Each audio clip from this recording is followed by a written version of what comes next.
Datter af en ingeniør, det lyder lidt som sådan en dummebøde, eller stigma, eller titlen på en ret kedelig bog. Det er ingen af delene, og heller ikke en ubehandlet faderbinding, I skal være vidne til. Det kommer til at handle om det, man har med sig i sin rygsæk.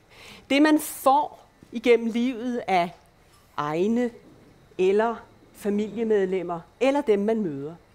Frivilligt eller ufrivilligt. Jeg er sikker på, at I alle sammen kan huske jeres forældre, hvor pinlige de kunne være, og hvor fuldstændig rådne og åndssvage deres råd var. Og man lovede sig selv, jeg vil aldrig blive ligesom dem.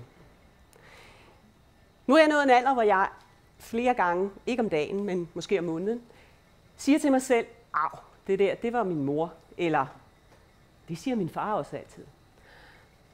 Og det er okay. Og hvad er der så med ham der, ingeniøren? Jamen, her er han. Han hedder Albert, kaldet Buster, og han er min far. Og han står der i sin kittel og er lige klar til at gå ud i laboratoriet og opfinde et eller andet. Jeg kan huske en weekend, hvor han startede med en opstilling ude på køkkenbordet, og den bare voksede og voksede og voksede, indtil alt var kolber, og vi måtte lave meget alternativ mad. Jeg kan også huske en anden episode, hvor han pludselig kom løbende ind i stuen. Nu er den der, Eureka! Jeg har gjort det, jeg har opfundet cremen endelig efter ugers forsøg. Og straks blev min lillebror og jeg hevet frem, og så skulle den prøves på os. Eller dengang i efterårsferien, hvor det blæste, og vi skulle lege med drager. Fedt! Og far han gik i gang som en rigtig ingeniør.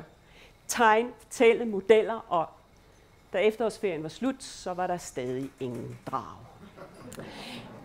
Jeg indrømmer, at jeg måtte have massiv hjælp til blækregning. Virkelig massiv hjælp. Og min far er et utroligt tålmodigt menneske.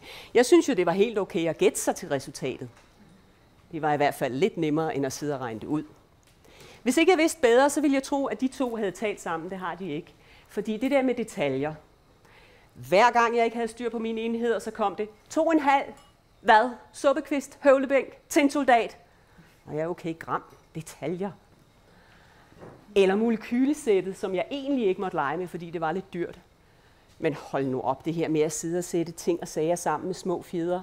Og jeg kunne sætte et vandmolekyl sammen, før jeg kunne læse. Hvorfor fortæller jeg om det her? Det er jo ikke, fordi det er nogle fantastiske ting, vel? Vi har alle sammen de her oplevelser. Men jeg tror, at de her små episoder, som man rigtig godt kan huske, er med til at skabe det der værdigrundlag, vi har indeni. Vi kan bruge det på godt eller ondt, men det er med os. Det lærer os om ting. Ting, der kan gøre ondt, eller ting, der kan gøre godt. De er i hvert fald med i min personlige rygsæk. Og hvad mener jeg med det? Jamen, for eksempel, så synes jeg jo, det er helt okay at fylde. Det er okay indimellem at tage alt pladsen op med det, man nu lige præcis er optaget af. Og herre Gud, der er altid et alternativ til en aftensmad.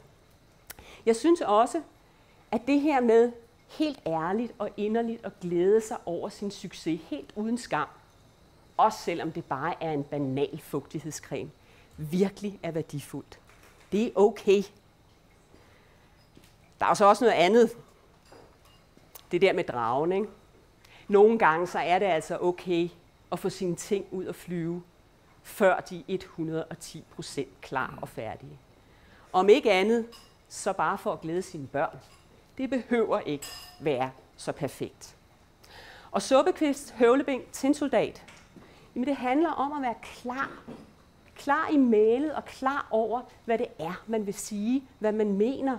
Have styr på sine egne enheder, så er det meget nemmere at kommunikere med andre mennesker. Og lege og lære, det har jeg stadigvæk med.